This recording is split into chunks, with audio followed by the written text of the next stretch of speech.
Good morning, everybody. Happy Earth Week. So we wait for everybody to join us. You'll see we have some information on our screen. If you're interested in looking for more ports resources, you can visit our website. I encourage everybody to share your classroom experience with us today on social media. And of course, we are highlighting this week our California state parks that are participating in the Adventure Pass for fourth graders. So if you want more information about that for your fourth graders and their families, there's a website for you to see on the screen. All right, so without further ado, I'm gonna start us off. Good morning, everybody. My name is Lydia. I know you're probably expecting a little different habitat behind me. You're probably thinking, I thought this was a program about redwoods. Well, I am Lydia. I'm here in Anza Borrego Desert State Park. I'm just here to get us as started this morning. And I promise we'll see some really cool redwoods in a little bit. We have some special guests with us today, and I would love to introduce you all to the Director of California State Parks, Armando Quintero. Armando, how are you doing this morning? I'm doing great, and look what I have right here. A beautiful print of giant sequoias that are the Sierran sequoia, so here we are. So good to see you and know that everybody else is online with us. Absolutely. We've got a huge group of classrooms with us today. We're so excited for you all to join us. And Armando, I want to know, how are maybe you celebrating Earth Week? Doing anything fun to celebrate this beautiful stars and planets? I am doing several things. This weekend, I spent most of the weekend working in my yard, and I keep bees. So I went through and did my maintenance work with the beehives and checked on the queens, and everybody's doing really well. In my garden, over the last 25 years, I've converted almost my entire yard to native plants. And native plants are really great for the broader environment, but the honeybees love those plants too. And so this weekend was a weekend of maintenance, of weeding. And one of the wonderful things about keeping a garden is you become aware of things like healthy soils. And healthy soils really are one of the most critical things we can take care of for the planet. When people talk about something called carbon sequestration, which means locking up carbon so that it prevents rapid climate change, even if we had all the vegetation in the planet in really good shape and it was sequestering carbon like mad, it would still be healthy soils that could sequester more carbon than all the green on the earth.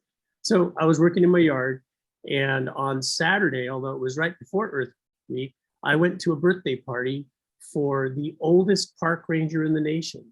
And her name is Betty Soritz. She just retired and she turned 100. And I went to her party, which was in Richmond, California, where I was with the director of the National Park Service and other land managers from all around that came to celebrate Betty and the work that she did, both as just an incredible human being, but also in the time she worked as a park ranger. So I'm doing a lot of things this week. I'm going on hikes. I'm going to be spending time out on San Francisco Bay most of the day on Friday. And then Friday night, I'm going to a dinner to honor a gentleman who's receiving an award for his work in environmental justice. So making sure that disadvantaged communities are a part of the mix of what we're thinking about when we think about a healthy and good environment. So this is a pretty big week for you. Yeah. And you know, for all of our students that are joining here, I want to know from you, maybe, why do you think it's important for our California youth to care about our environment and protect places like our California state parks?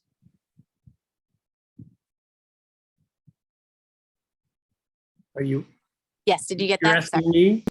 Okay. Yeah. I thought you were asking students who were going to. Well, no, I mean, state parks really are, it's sort of like the thermometer that we have in our house. So we can take the temperature of the world, and we go to state parks and we see state parks that are healthy, giant sequoias, the coastal areas, tide pools, all of it.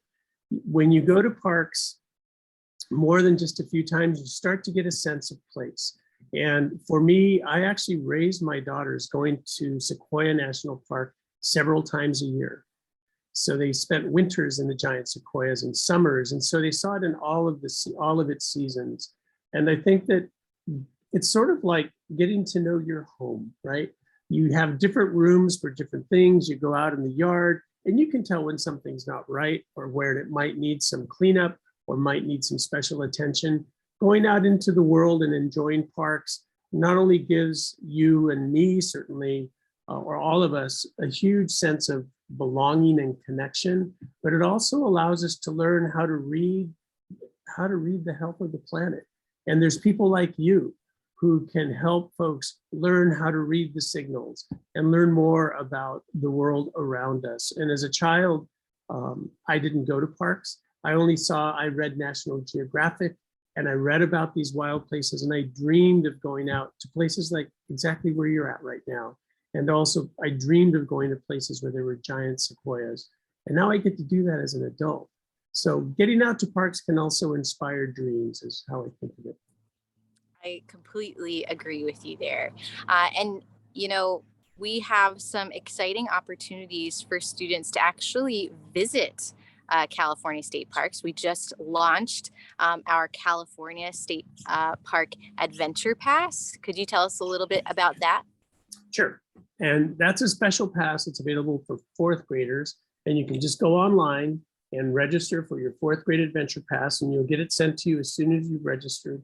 And with that pass, you can go to 19 different state parks, and you can take your whole family for free. And at each of those parks, there are rangers who put together special programs for you and your families. And so it's a whole series of adventures, and you can explore different parts of California with that one adventure pass. It's super cool. Right now, there's over 12,000 students who've signed up and received their adventure passes in California. Wow, that's awesome to hear. And if you're not a fourth grader, there are still more opportunities because we also launched, what do you have there? I have something called the California State Parks Library Pass. And what state parks did this year is we partnered with the state librarian, and we put together, this is called a hang tag, and you put it on your mirror of your car. And if you go into a park where there's a parking fee that's charged or an entrance fee, this hang tag will get you and your family and everybody in the car into that park for free. And the way you get one of these is you go to your local library with your library card, and you can check out the park pass for a week.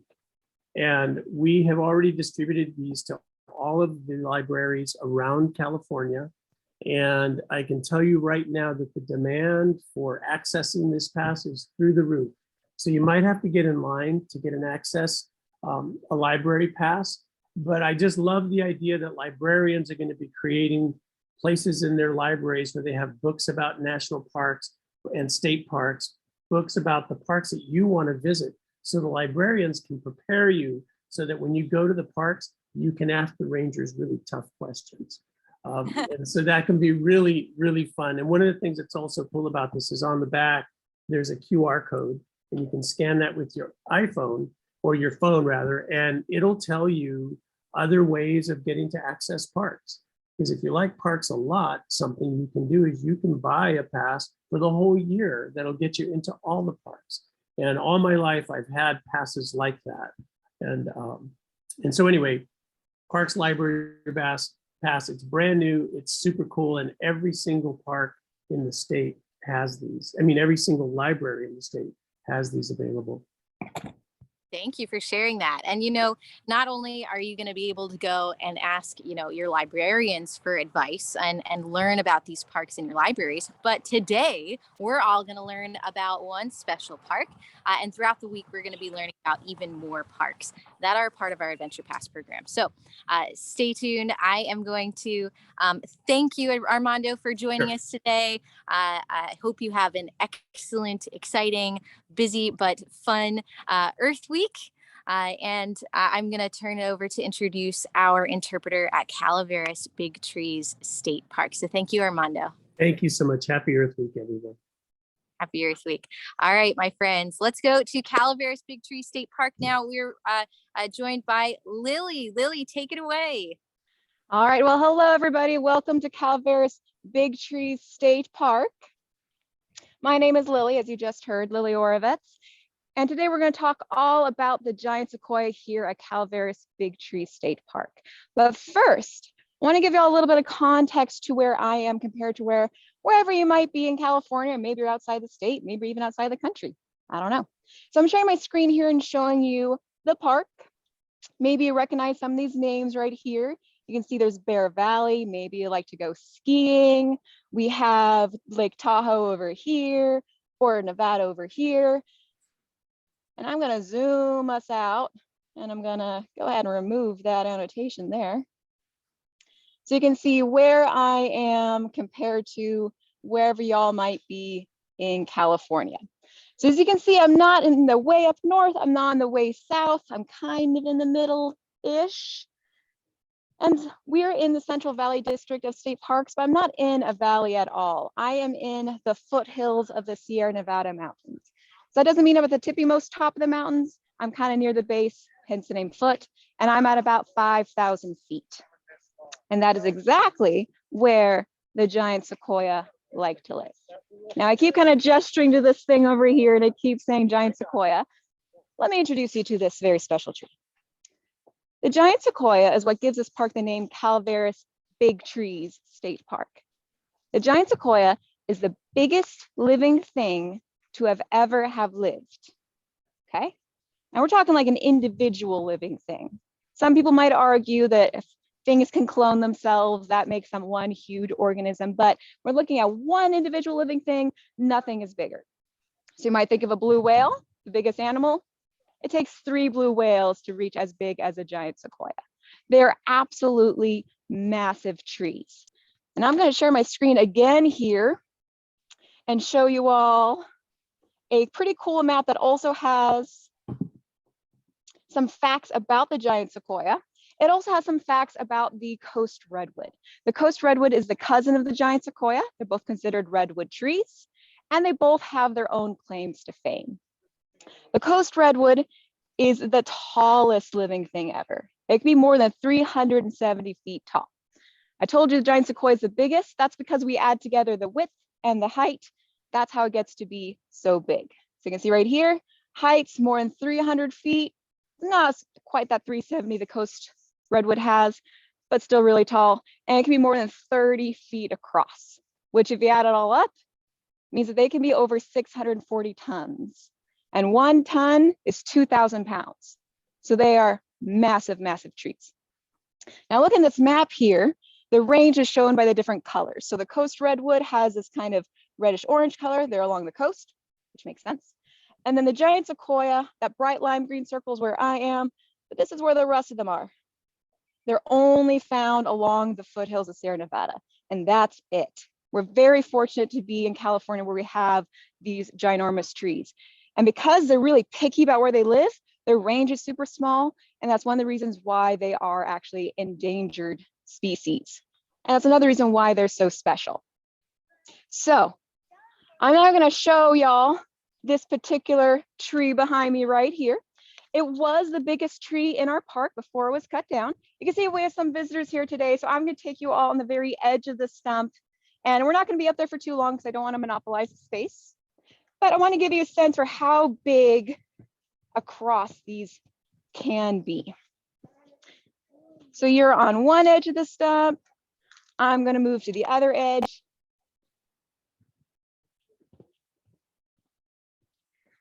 So I am about 25 feet away from you right now. And this was all one big tree. We don't know exactly how tall this tree was when it was cut down, but we think it was at least 270 feet. Maybe it was 300 feet tall. We're not really sure, but it was huge. And this tree is pretty special because it was called the discovery tree or the discovery stump. Now, the Native Americans here, the Miwok, they have, of course, known about these giant sequoia trees for a very long time, for generations and generations, because they live here. But This was the first giant sequoia tree seen by the new settlers that came around here during the gold rush. That's why it was called the discovery tree. This was the first tree to really get national and international interest in these trees. Problem is, we're thinking about the gold rush time period and the 1850s. Back then, you might spark interest in something, but it was hard to get people to come out to California. We didn't have the infrastructure we do now to easily go and see these amazing trees. So some people thought, hey, to spread awareness of these trees and to make some money, let's cut down the biggest tree in this forest, strip it of its bark, and then ship it to places like New York, where we can reassemble the tree and show it to people in this giant showcase, and where they also have to pay money to go see those trees.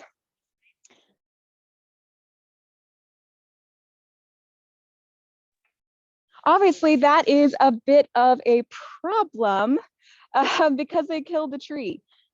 And this is a good example, I think, of what we're going to be talking about the rest of the program with Earth Day, of our progression. By our, I kind of mean like people in power, society overall, our progression over time of understanding how to treat these trees, and in that sense, how we should treat our environment. Back then, it was more of a, hey, let's take advantage of what we have, let's cut down these trees.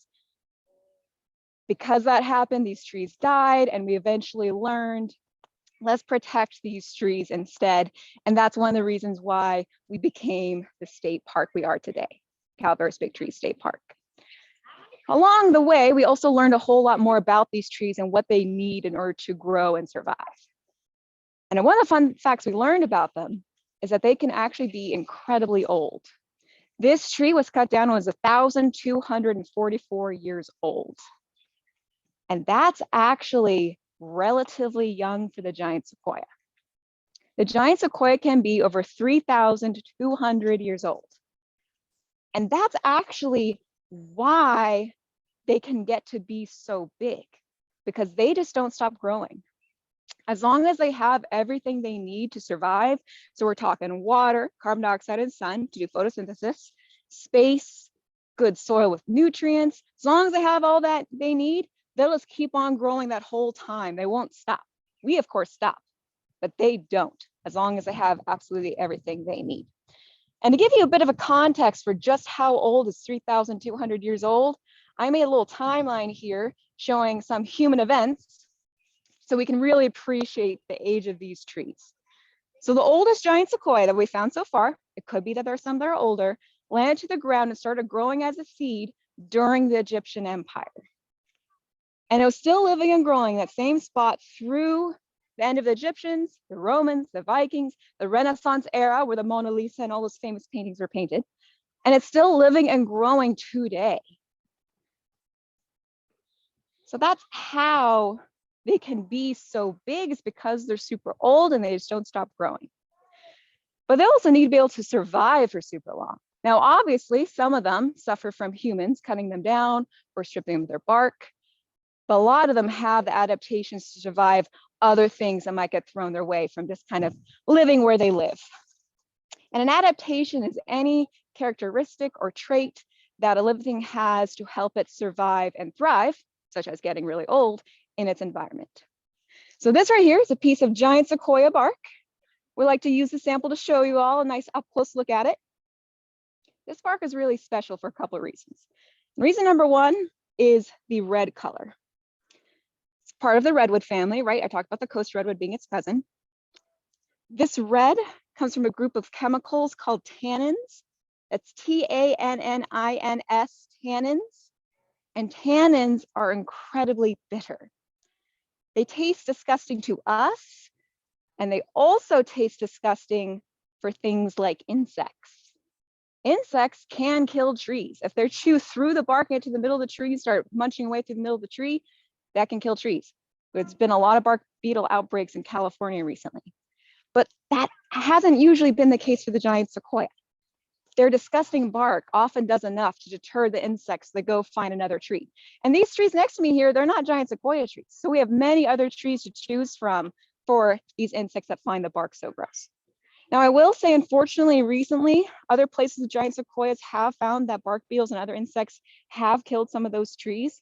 we think it might be because of the ongoing drought. But still, overall, the red really helps the tree survive from pests like insects. The bark is also special because of how thick it is. The bark of the giant sequoia can be over 2 feet thick. All right, that's a lot of bark. That helps with that insect problem. Maybe they don't mind that really bitter taste and go for it, but that's 2 feet before they get to the middle of the tree. That's a lot of bark to go through. It also helps like the cold that we get up here. If it gets below freezing, having bark this thick keeps the tree from freezing inside, and especially helps with things like fire. Now, the bark of a giant sequoia is not fireproof, but it is fire resistant, so it's a bit more difficult to burn. And even if the fire does burn through, let's say, a foot of bark, there's still another foot left to help protect the tree from dying. And that's actually really important because the giant sequoia actually likes fire. Now, I'm going to take us on a little bit of walk so we can look at a living giant sequoia, and we're going to talk a bit more about fire, and that'll be another example of how society has kind of learned about what nature needs, how we need to protect it from ourselves, cutting down these trees, but also how we've made mistakes about how to treat our environment overall. Now, when I talk about fire, you might get a lot of different emotions. Maybe you're overall scared of fire because of all the massive wildfires we've had recently. Maybe when you think of fire, you think of some nice candles lit in your home or a fireplace. Maybe you kind of just never think about fire at all and you're like, I don't know, I don't have any thoughts for fire. But the real key with fire is that it's incredibly complicated. There's a whole variety of thoughts and feelings that can go towards fire because it comes in so many different shapes and forms. And that is especially true for wildfires. Wildfires can be huge and hot and intense and scary, but they can also be pretty small and overall helpful for things like the giant sequoia. Like, in fact, this giant sequoia behind me right here. So those little fires that the giant sequoia enjoys, they're called surface fires. And surface fires look a little something like this. They burn just along the surface of the forest floor, which makes sense given the name. So that means that they burn away the leaf litter. So twigs on the ground, leftover cones, some needles, those sorts of things. They also burn away the low growing plants on the bottom, the not super established plants yet, like maybe some of these plants over here. That's actually helpful for things like the giant sequoia because it opens up the space. The giant sequoia has cones that hold its seeds, and the cones, these guys, they do start off as green. They hang out on top of the tree, green like this, with their seeds all ready to go, and can wait 20 years for signs of smoke and heat. Signs of that surface fire going through the area and clearing away plants that might be sources of competition for the baby seeds, and clearing away the leaf litter that's blocking easy access to the really good soil underneath all of it. So they know that fire can be very helpful. And the cool thing about giant sequoia is that their seeds are actually really tiny. These are giant sequoia seeds after they've been released from the cone. So as they're so little, they really need all the help they can get. But I do want to talk about the other fire, the crown fire, the really big, intense ones. Now, y'all have probably seen crown fires in the news, but I'm just going to show you an example of one. So crown fires are called crown fires because they often can get to the very tops of the trees, which are called the crowns, and burn up there. They're really hot, they can spread really far, and that can mean that they can kill these trees versus a surface fire that usually just lets the trees be. Unfortunately, in California and elsewhere in the United States, we've had a lot of those crown fires. And that's actually because, partially, of a mistake various agencies and people in power made in the past when considering fire. They considered fire more of a not complicated, just a straight up bad thing. Back in 1910, there was a really massive fire that decimated 3 million acres in the Rocky Mountain area, killed 86 people, and it terrified agencies like the Forest Service and other agencies. So they started a zero tolerance policy for all fire. No fire can happen at all. Doesn't matter if it's a big crown fire or a little surface fire, we're just not doing it at all. And that ended up being a huge problem. Many Native American groups were doing their own fires because they knew trees like the giant sequoia enjoyed it. Fires just happen naturally. Here in this forest, we discovered, or our scientists have discovered, that we used to have a fire every 7 to 12 years. That's called a fire regime. And when a fire goes through that frequently, they're not usually very big because as a fire goes through an area, it clears away the fuel, right? I told you that surface burn clears away the leaf litter, can easily be burned, and clears away some low growing plants like these ones over here. So if the fuel's gone, it's unlikely for the fire to get really big. But with a zero tolerance policy in place, the fuel has built up. We have lots more plants all around, forests are more dense, and that's just a lot of fuel. Plus the fact that we've been in and out of a drought for a few years now, or for several years now, everything is dry and more easily lit to burn. So that's how we got to where we are right now. But just like how the stump gave us a lesson about, hey, maybe we got to protect these trees and make things like state parks so no one can cut them down, we're also learning from our past mistakes with fire. So now parks like this one, we're doing things called prescribed burns, where we're going into an area saying, okay, so fire's been suppressed here for a very long time. We know it's bad. We know trees like the giant sequoia actually really like fire in order to grow big and strong.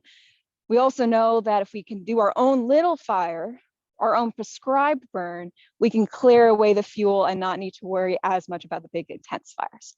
So we're doing more of these things. And I do want to stress that they're called prescribed burns, because just like if a doctor prescribes you medicine, you don't just take the medicine whenever. You only take it when you're feeling a certain way, at a certain time, at a certain dosage. Same goes for these prescribed burns.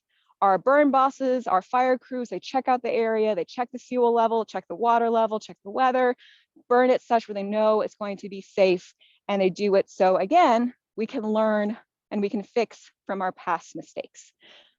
So in celebration of Earth Day, I want you all to kind of think about that. Think about some mistakes you might have made, maybe environmentally or non-environmentally, and how you can learn from them and then fix them.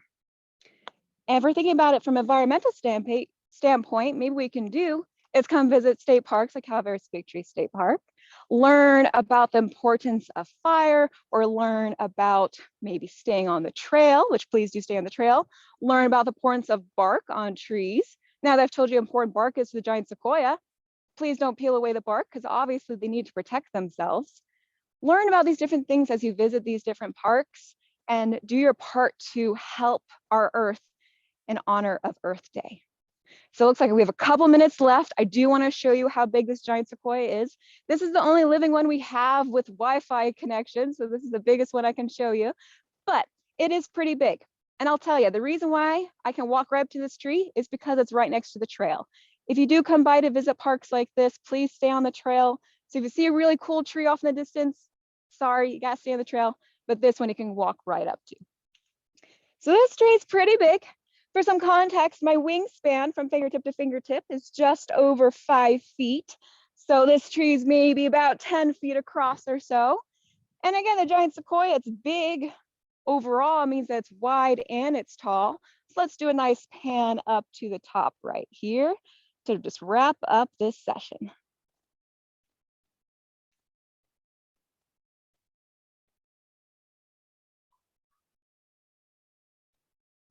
There's the top. These trees are massive. And while they have all these amazing adaptations in their bark to help them survive, they do need our help and they need us to learn from our lessons from mistakes made in the past. So thank you all so much for joining me today. I do see some of y'all use the chat. Sorry I didn't check, but there's just so many of you. I didn't want to kind of go through all the chat.